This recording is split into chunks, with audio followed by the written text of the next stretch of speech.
Ashama harka fuune kabajamtoota daawwattoota OIB irraa keessummaa kabajaa tokko haala yeroo irratti qabannee dhiyaannee jirra. Keessummaa beenyaas Dr.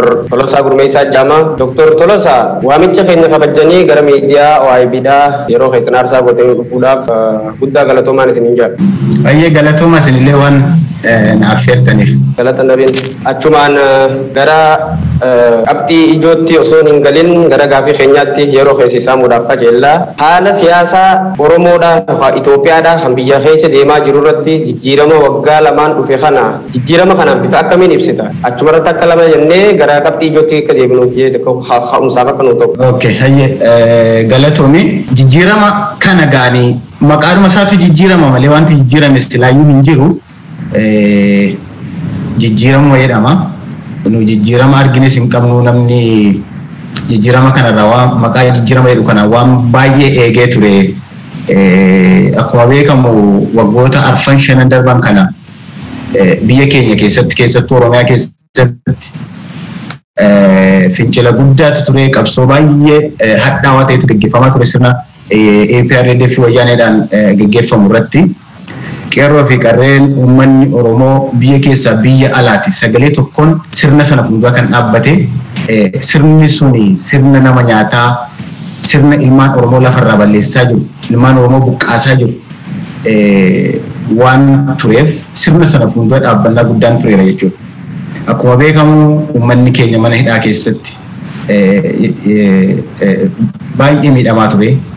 Ijoolleen keenya manneen barnootaa keessatti ajjeefamaa turanii rakkoolee gurguddoo biyya sana keessa turan jechuudha. Kanumarraa ka'ee mootummaan yeroo sanaa mootummaan wayyaaneedha. Kana booda aangoo sana qabatee itti fufuu waan hin dandeenyeef dhiibbaan uummataa humna isaatii ol waan irratti ta'eef gara gadi taa'ee ofan jijjiira jechuutti dhufe jechuudha. Keessattuu namoonni tokko achuma keessaa as ba'anii warra akka obbo Lammaa fa'aa uummata kana fuulduratti jechoota babbareedoo garaagaraa dubbachuudhaan uummanni kun gara isaaniitti akka harkifamu.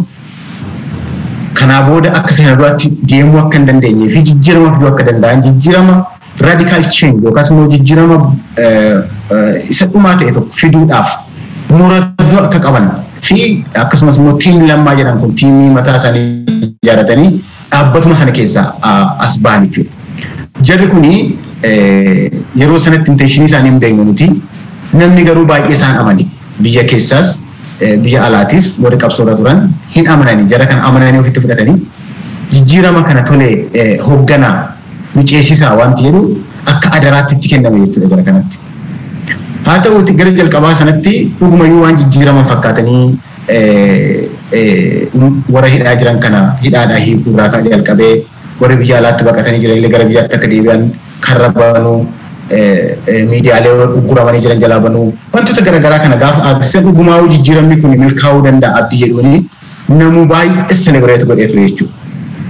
Haa ta'uuti har'arra dhaabattee jijjiiramni tureera jijjiiramni jiraa yoo jettee jijjiiramni jiru hin jiru jijjiiramni yoo jiraate wayyaaneen maqaleetti galuu seeti sirna wayyaanee sana keessatti Oromoo nyaataa qorqaa warri ture immoo dabaree itti darbee aangoo harkatti galfachuu isaarraa kan darbe uummata Oromooti jijjiiramni hin jiru.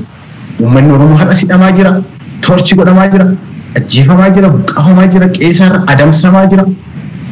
Sirna kana keessatti jijjiirama wanti jedhamu maquma jijjiirama jedhu sana yoo ta'e malee qabatamatti karaa siyaasaa haa ta'u, karaa diinagdee haa ta'u, karaa kamiin iyyuu ilaalte jijjiiramni amma biyya kana keessa jira jedhamee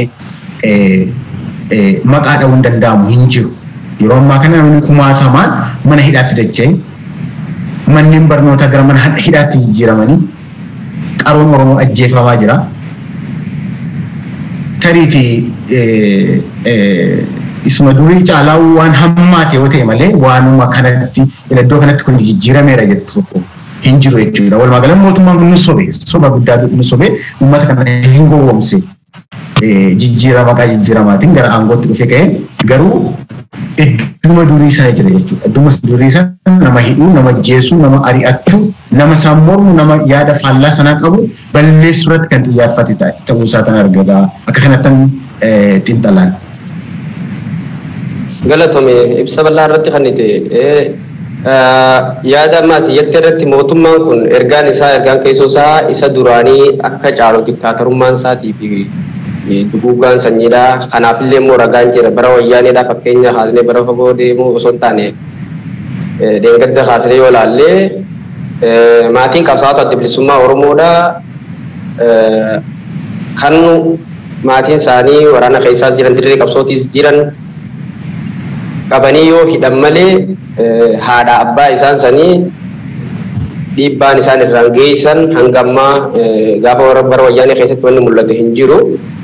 Ammoo bara bulchiinsa Abiyyi Ahmad keessatti haadha abbaan ilma keetu bosona jira jaamee walirratti ajjeefaman jiru.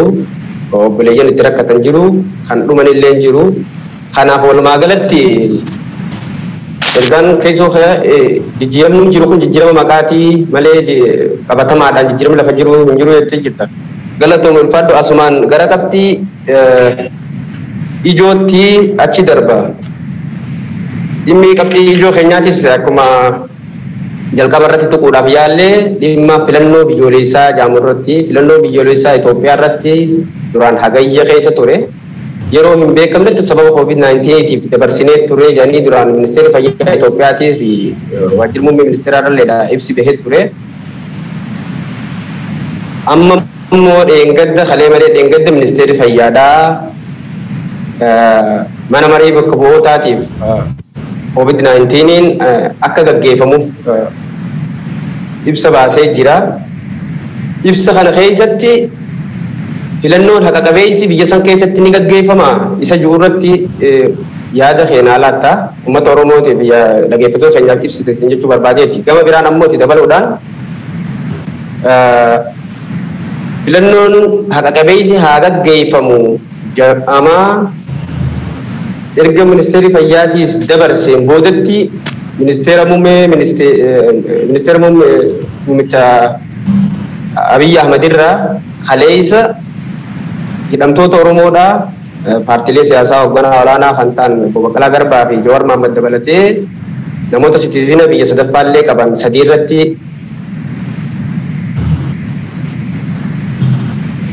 irratti himannaa shororkeessummaadhaa kaase. Waan kana wajjinis waliin tuyitee akka uummata dhaggeeffattoota keenyaaf ibsuun barbaada. Okay, galatoon. Walumaa galatti siyaasaa keessatti filannoo jechuun waan maqoosaa miti. Filannoo jechuun uummanni bakka bu'aa isaa filatee qaama mootummaa keessatti kan ergatu ana bakka bu'ee na tajaajila jedhee tajaajilaa isaa filatee itti kan ergatu jechuudha bakka bu'ummaa isaa. Filannoon kuni kontiraata yookiin immoo namni filatamu suni kontiraata uummatarraa fudhata jechuudha.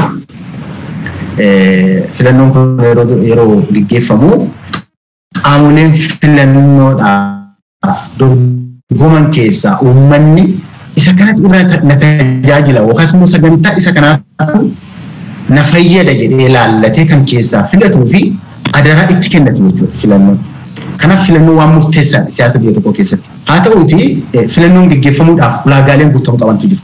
Fakkeenyaaf dirreen filannoo mijataan jiraachuu qaba biyya tokko keessa. Filannoon gaggeeffamuudhaaf dirreen filannoo jiraachuutu irra jiraata. Dirreen filannoo jechuun maal?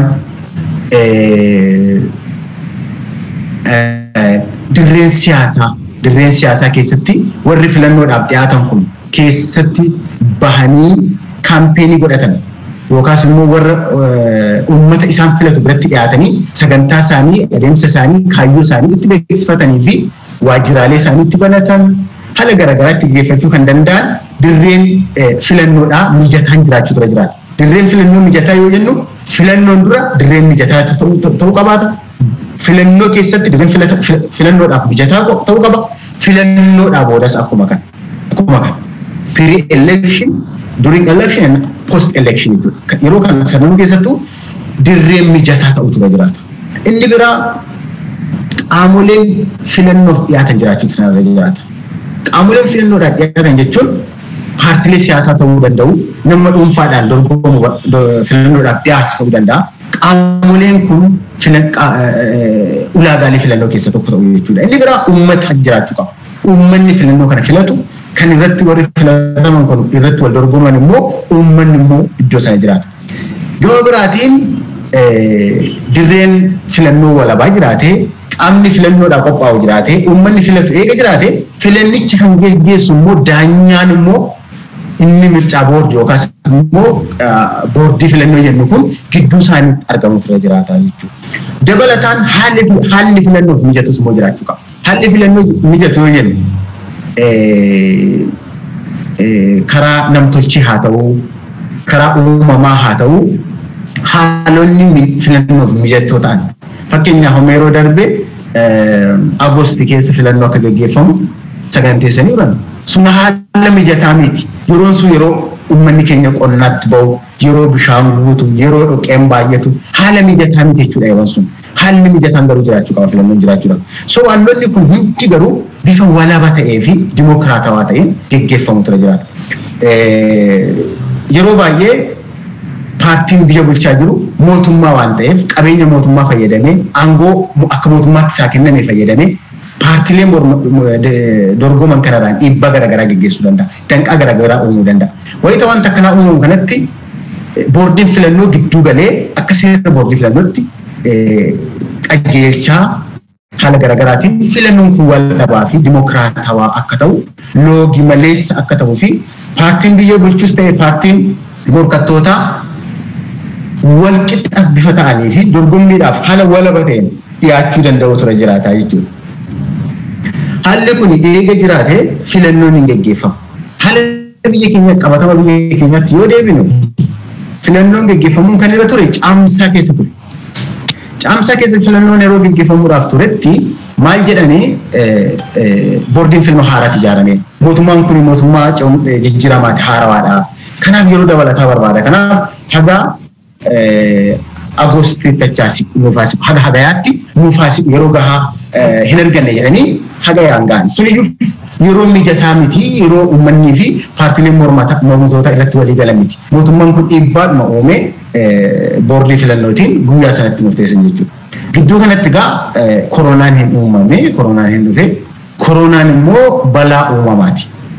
Koronaan balaa uumamaati, koronaa keessatti filannoo gaggeessuun hin danda'amu jedha. Utoo koronaan jiru, covidiin jiru, filannoo gaggeessuun hin danda'amu, hin danda'amu. Inni jedhu akkuma jirutti ta'e wayita sanatti namuu irratti galee walii galee paartiileen mormitootaa hundi irratti walii galan maal jedhan jalqaba irratti uummata keenya dhibee kanarraa baraaruutu nurra jiraata. Kanaaf maal goona jedhanii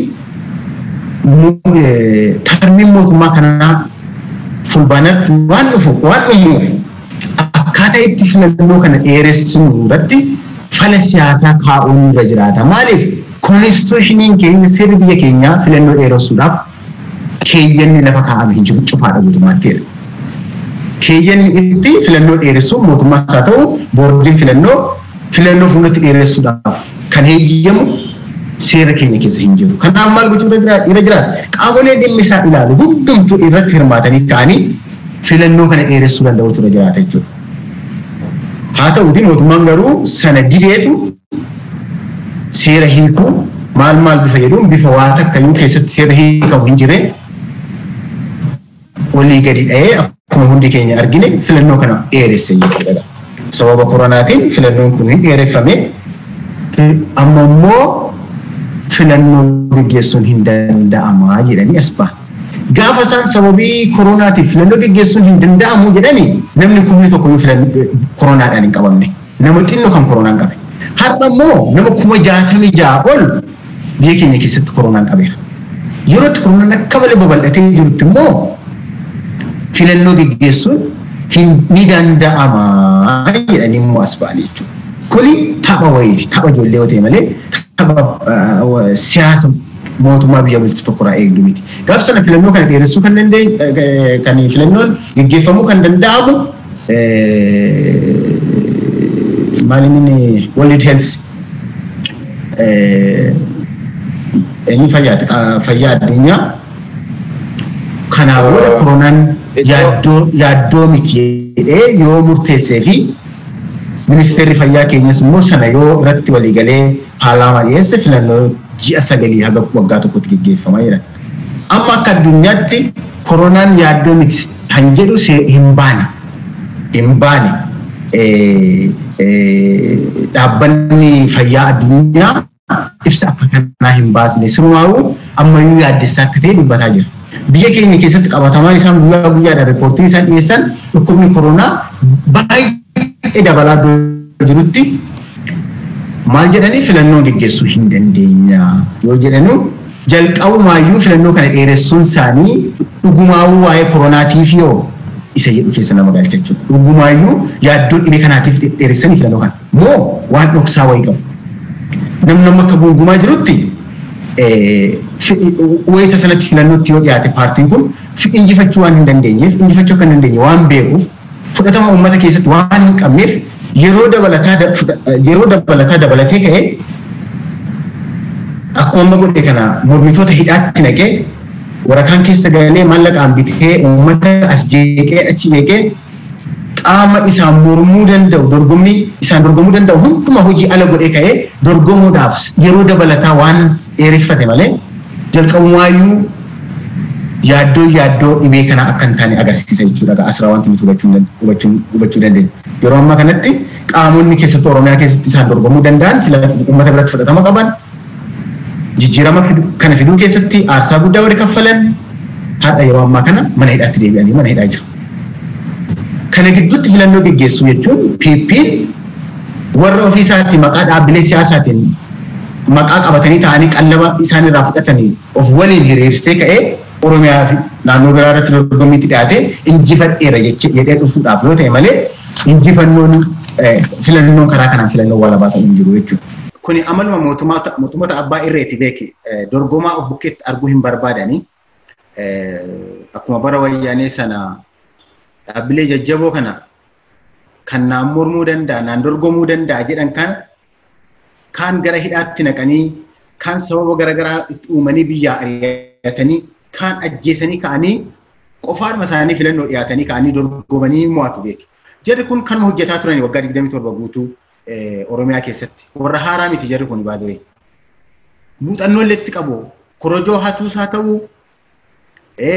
filannoo hatuus haa ta'u muuxannoo itti qabu jechuudha. Abiyyi illee haa ta'u guutummaan hundi isaanii OPDO PP hundi isaanii kan jechuudha. Haa ta'uuti filannoon barbaachisu filannoon biyyaaf nagaa uumuu kan danda'u filannoon walabaa yoo gaggeeffame dimokiraatawaa yoo ta'e hirmaachisaa yoo ta'e dorgommiin keessatti gaggeeffamee kan uummata biratti maaliif filannoo kana keessatti abbaan murtee kaardii uummataati waan ta'eef uummata biratti injifannoo kan argate mootummaa ta'a.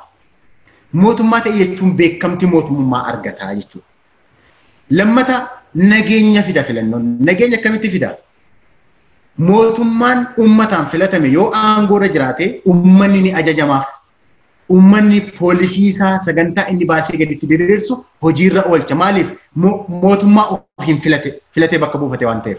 Gara biraatiin araara jechuudha. Mootummaan karaa dimokiraatawaa, karaa walabaa, hirmaachisaa ta'een yoo filatamee darbee paartiileen mormitootaa warri isa waliin dorgoman illee yoo mo'atamanii paartii sanaan baga gammadde jedhanii ka'anii filannoo marsaa itti aanutti of qopheessu. Hanqina isaanii sirreeffatamanii paartiin barana aangoo filannoo mo'ate kun maaliin isaanii akka fooyya'e adda baasanii qoratanii san fooyyessanii waggaa 5 booda immoo filannoo of qopheessu waan ta'eef araara jechuudha filannoo.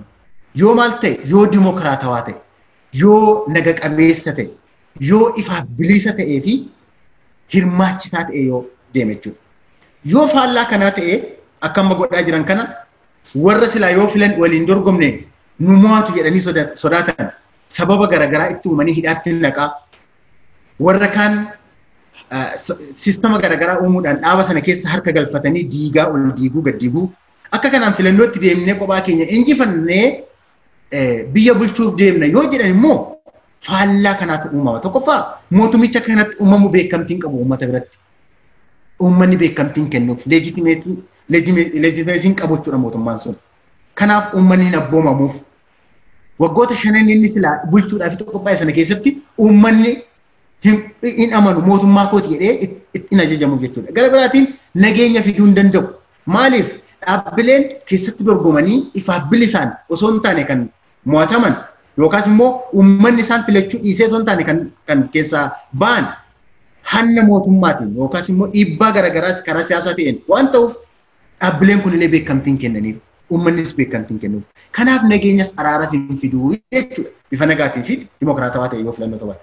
Yoo akkas ta'e bu'aansaa itti aanee dhufumaan jeequmsa, fincila. Maaliif uummanni yeroo karaa filannootiin, karaa walabaa fi karaa seera qabeessa ta'ee fi karaa nagaatiin yoo mirga isaa kabachiifatee mootummaa mataa isaa ijaarrachuu dadhabe osoo hin jaalatiin dhiibamee gara tarkaanfii karaa nagaa hin ta'iniitti of dabarsa jechuudha. Karaa nagaa hin ta'in jechuun jeequmsatti gala jechuudha. Fincilatti gala jechuudha. Fincilaaf nageenyatti gala. Karaa biraatiin karaa waraanaa hidhannootti yoo galuu danda'a uummanni abdii kutanaadhaan jechuudha.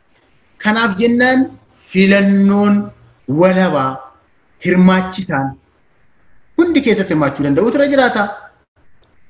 Yoo akkas hin ta'in nageenya buusuu hin danda'ani. Fuuldurattis kana wayyaanee irraa barachuuf isaan irra jiraata. Wayyaanee waan jedhu isaanuma dabalata baasuu. Barachuuf 2015 fakkaata. Harka dhibba keessaa mo'anni jedhanii paarlaamaa dhibba paarlaamaa guuttatanii galanii ji'a ja'a bulchuu hin dandeenye kan fincilli isaanii irratti ka'e. Maaliif? Hin hatanka. Silaa namni harka dhibba keessaa dhibba filatame tokko namni isaa mormuyyuu hin jiru jechuudha bar biyya sana keessa. Yaadni isaanii yaada isaanii irraa faallatee biyya sana keessa hin jiru jechuudha.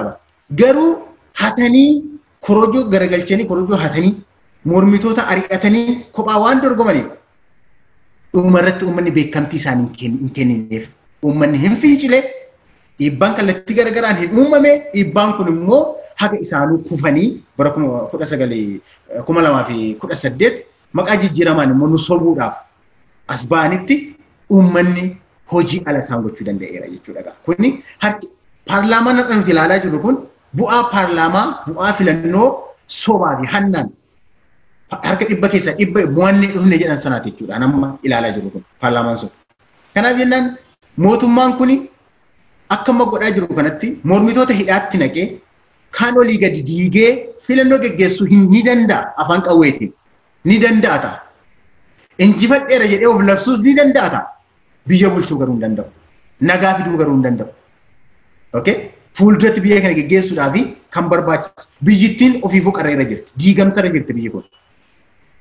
Biyyi kun akka waan isaan qofti filannoo biyya kana tursuudhaaf isaan qofaan akka jiranitti of dhaadheessu. Akkas miti biyya kana diigaa kan jiran isaani.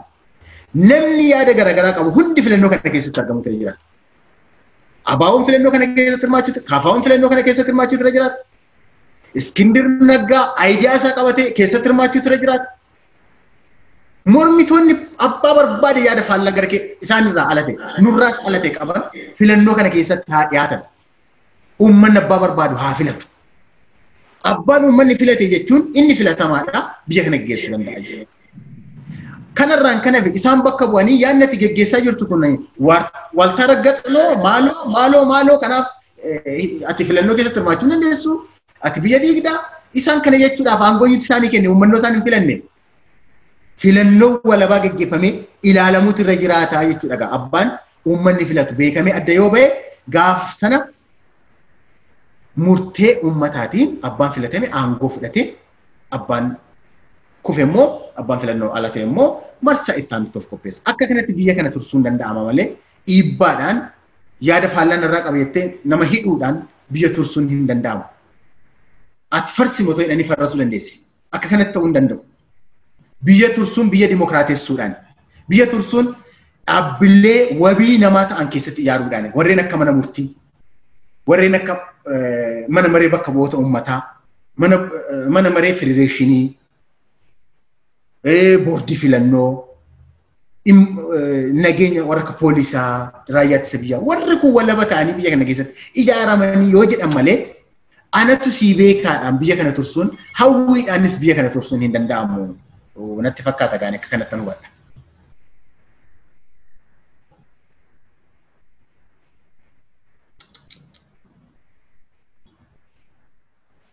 tole galatoomii doktor ibsa bal'aa kannite asuma gaafii tokko asaa irratti asuma kan kaafte mana murtiitii fi warri mana maree federeeshiniitiis kan irratti fokusii godhan akka dhaamsatti kan lafatti yeroo darbe namoota akka waraqaa heera mootummaa biyyattii Itoophiyaa sanirra jirutti manni murtiidhaa aangoo eenyuyyuu seera jira qaamni kamuutuu seera jala jira jira olaantummaa bakka san keessatti amma kan qabaataa jiran namoota mirga wabiidhaa haa eeggamanii fi jedhee manni murtiirraa mirga wabiidhaa maallaqattis ajajee fi gadhiise poolisoota akka ajajan godhe keessa hammanni murtiidhaa sun baasee poolisiin hulaarratti bakka ga'ee hin beekamne fa'aa hedduu wanta kanatti osoo kan argaa jiranii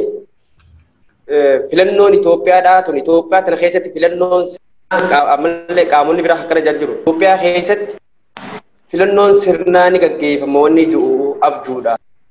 Impaayera ittiin ijaaramte qabdi. Impaayera kolonializimii irra ijaaramte Itoophiyaan jalqaba irratti.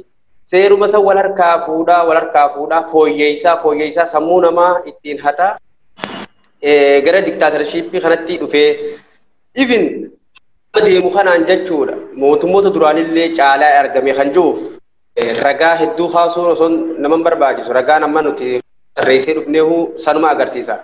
Haala kanaan biyya san keessatti abjuu filannoonni gaggeessu warra qabuuf dhaamsi ati qabdu akka dhaamsatti lafa naa kaa'ee gara qabxiitti aanutti sagantaa teenyallee gara golobutti dhiyaannaan ta'eef. Dhugaadha wantoota ati kaaste kun waanuma baay'ee fanii ta'anii nama dinqisiisantu deemuutti jira. Olaantummaan seeraa wabii nama hundumaati. Beektee? Olaantummaan seeraa eenyullee haa ta'u eenyu namni yakka hojjate seeratti dhaachuutu irra jiraata. Seerri biyya tokko keessatti jiraachuun wabii hunda keenyaati jechuudha. Seerri yoo jiraate wabii hunda keenyaati. Olaantummaan seeraa yoo jiraate. Wabiin nama beekamaa yookaan waan garagaraa wabiin institushiniidha akkuma sila kaasuudha yaada. Amma garuu olaantummaan seeraa eegamuutti hin jiru. Manni murtii mirga wabii namaa kenna. Poolisiin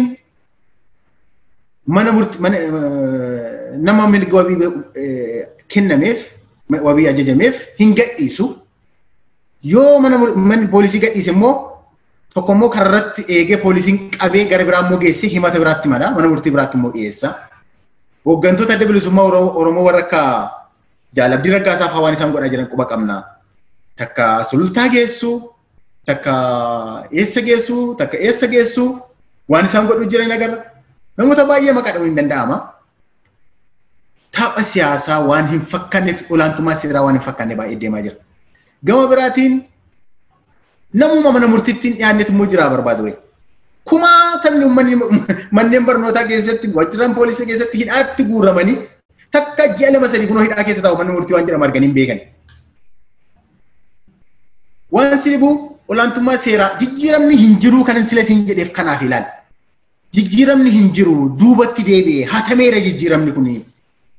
Jijjiiramichi akka nuti jalqaba itti amannee fi deeggarreeram hin jiru kanan isin jedhuufi olaantummaa seeraa kabajamaa hin jiru. Kun waan guddaa namni mana murtiitti dhiyaataa hin jiru. Torchi godhamaa jira. Amma guyyaa har'aa kana mucaa beellama guuttataa nama jedhamu magaalaa Amboo keessatti guyyaa 5 dura qabanii hidhanii torchi godhanii mucaa kana amma yeroo ammaa kana du'aaf jireenya gidduu jira magaalaa Amboo keessatti. Torchi godhanii jechuudha beeki. Kophaatti hidhanii mana murtiitti dhiyeessu mana yaala geessu dhoorganii torchi godhamaa jira ilmoon nama amma yeroo ammaa kana ilmaan Oromoo torchi godhamaa jiru hidhaa duwwaa miti mana murtiitti dhiyeeffamaa hin jiranii. Wantoota ta'aa turan baay'ee quba qabna.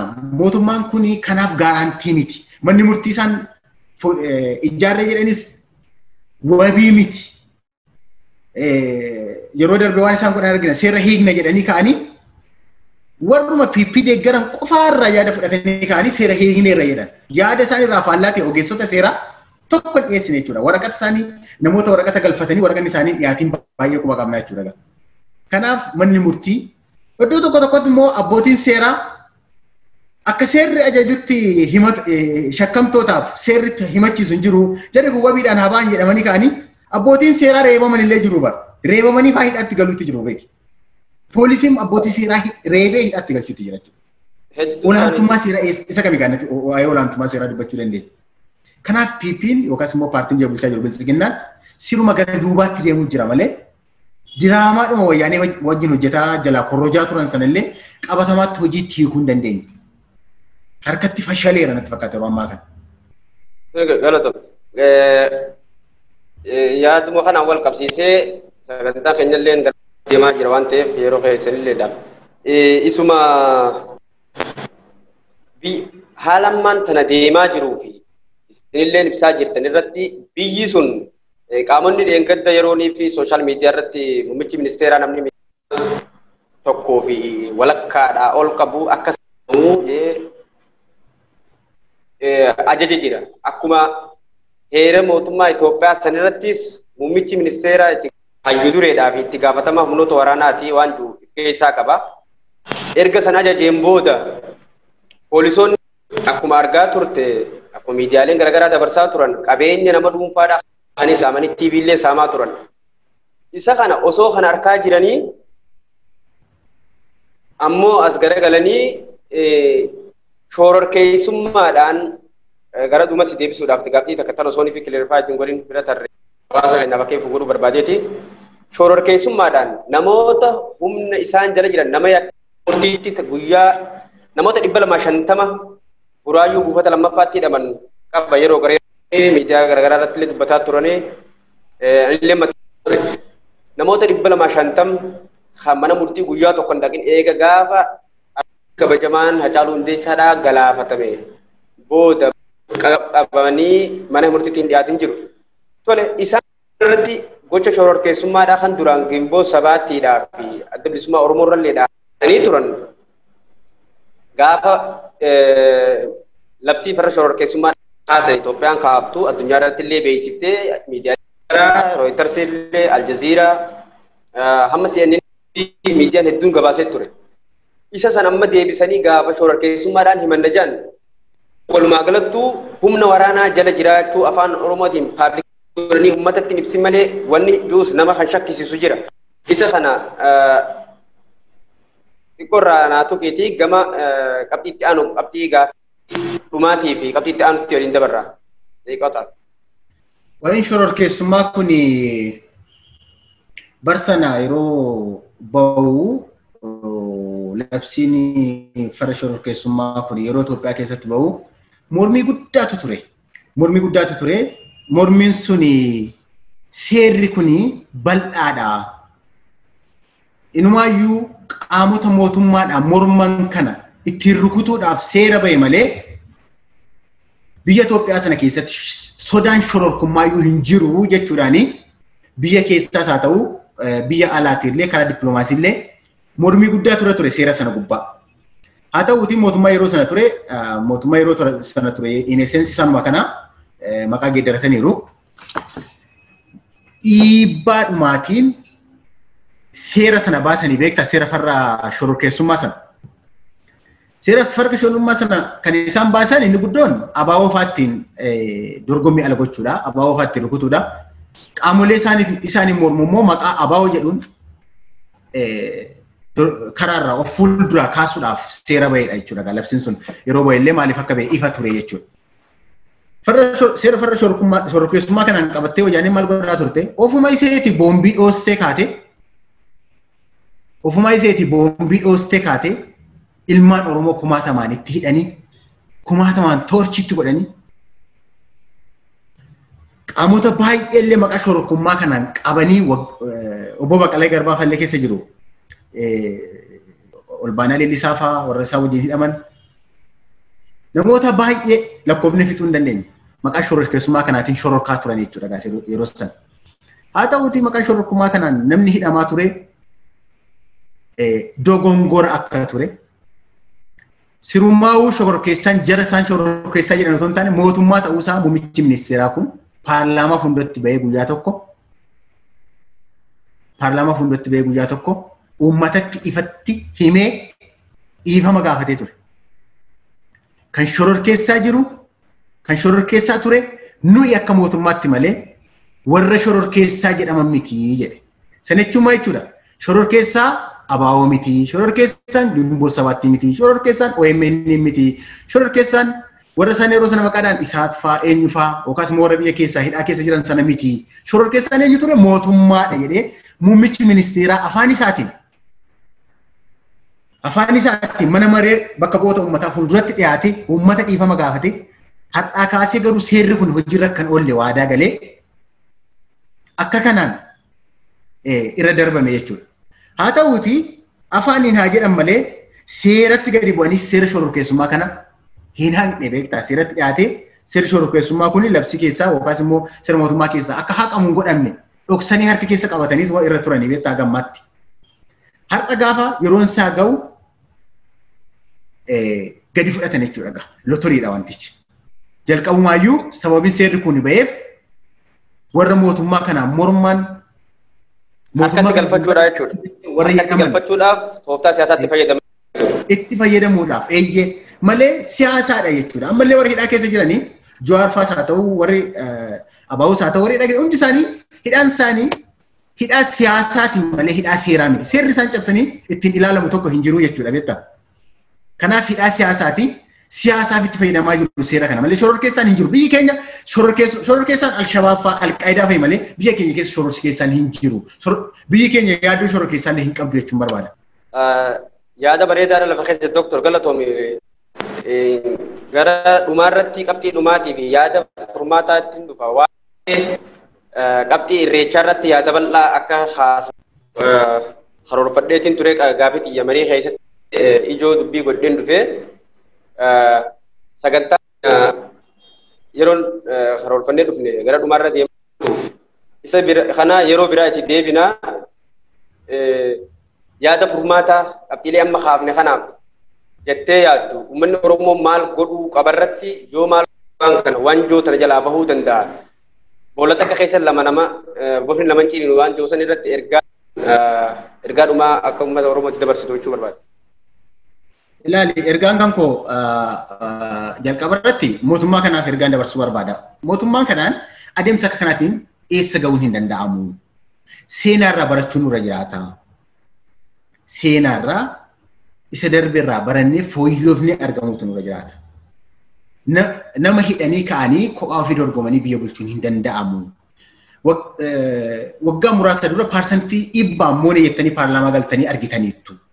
Bu'aa hin finne. Bu'aa fiduu kan danda'u dimokiraasii fiduudha. Dimokiraasii lafa qabsiisuudha. Uummata hiitan kana hidhaadhaa hiika. Hiika uummata kana. Uummanni kun balleessaa tokko hin qabu. Saba isaatiin dhaabatee, saba isaatiif falmatee, uummata kana hiika. Biyyi keenya rakkoo siyaasaa malee rakkoo nageenyaa hin qabdu, rakkoo siyaasaati kan qabdu. Seerri cabes hin jiru. Kanaaf uummata kana hidhaadhaa hiikaa, hayyoota keenya hiikaa, hooggantoota siyaasaa hiikaa taa'aa waliin dubbadhaa, waliin mari'adhaa. Oromoo gara rakkoo biraatti hin galchinaa please. Aarsaa biraa nu kaffalchiisuudhaan hin deemina. Uummanni kun aarsaa guddaa kaffalee as ga'e. Uummanni kun immoo uummata calluma jedhee harka kennatee isiniif akkasiin barbaadanitti deemuus miti mirga isaa kabachiifachuudhaaf. Dandeettis beekumsas uummata itti qabu waan ta'eef hooggantoota hiikaa, aktivistoota hiikaa, warra hiitan hundumaa hiikaa taa'aatii furmaata siyaasaa itti kennaa. Kan biyya keenya fuulduratti oofuu danda'us, kan biyya kana kan diigamne tiksuu danda'us kanadha. Gama biraatiin uummata Oromootiif ergaan dabarsu ergaa gabaabaa tokkoon dabarsaaf. Jeneraal Taaddasee Birruufaa, Hayilamaariyaam Gammadaafaa, Maammoo Mazanbirfaa, Hayilee Fidaafaa uummata keenya fuulduratti gaafa ajjeesan jarri kun qaroo waan ta'aniif uummata kana fuuldura bu'uu waan danda'aniif saba kana gabrummaa keessaa baasuu waan danda'aniif diinni keenya irratti xiyyeeffattee jara qaroo kana nu jalaa fudhatte jechuudha. Nu jalaa ajjeesan. Uummanni Oromoo yeroo sanatti dammaqinsa akka hamma irra jiru kanarra waan hin jirreef ijoollee isaatiif kachuu hin dandeenye. Diinni ijoollee isaa uummata keessaa fuudhee uummata keenya fuulduratti fannisee ajjeese jechuudha. Har'a garuu yoo seenaan kun nurratti deebi'e salphina guddaadha uummata Oromootiif. Salphina guddaadha. Uummanni keenya ijoollee isaatiif kachuu danda'u ture jiraata. Uummanni keenya qabsoo finiinsee hooggantoota isaa beektota isaa hayyoota isaa afaan mootummaa kanaa keessaa baasuu danda'u ture jiraata.